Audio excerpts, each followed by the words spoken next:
This November, we're celebrating the scholars you've probably never heard of but definitely should have.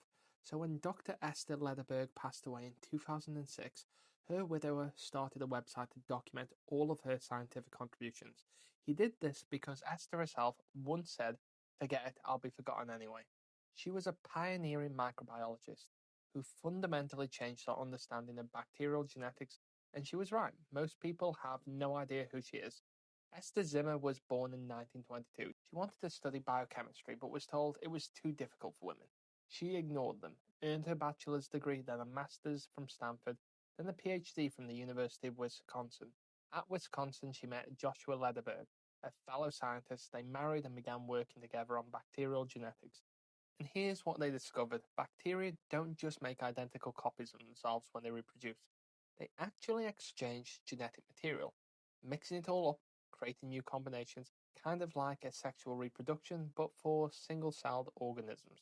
This was revolutionary. Before the Lederbergs' work, bacteria were thought to be simple, unchanging clones. Afterwards, we understood that bacteria could evolve, adapt, and share genes. After all, this is why antibiotic resistance is such a problem today.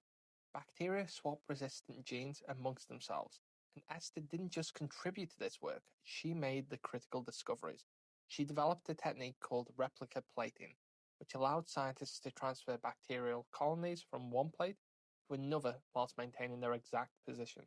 This made it possible to study bacterial mutations and gene transfer in a way that was previously impossible.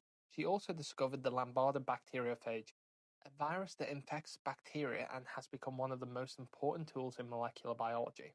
Basically, half the techniques we use to study genetics today can be traced back to Esther Lederberg's innovations. In 1958, Joshua Lederberg won the Nobel Prize in Physiology or Medicine for his work on bacterial genetics, but Esther didn't.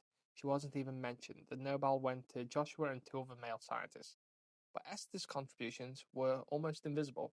It gets worse. After Esther and Joshua divorced in 1966, her career stagnated. She struggled to get funding and recognition.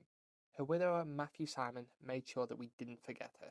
After she died, he created the Esther M. Zimmer Lederberg Memorial website, meticulously documenting her discoveries and contributions. So, how many Esther Lederbergs are there? Made critical discoveries and were seemingly erased from history. And how many of them, like Esther, knew that they'd be forgotten and kept working anyway because the science mattered more than the recognition? Esther thought she'd be forgotten. She was wrong.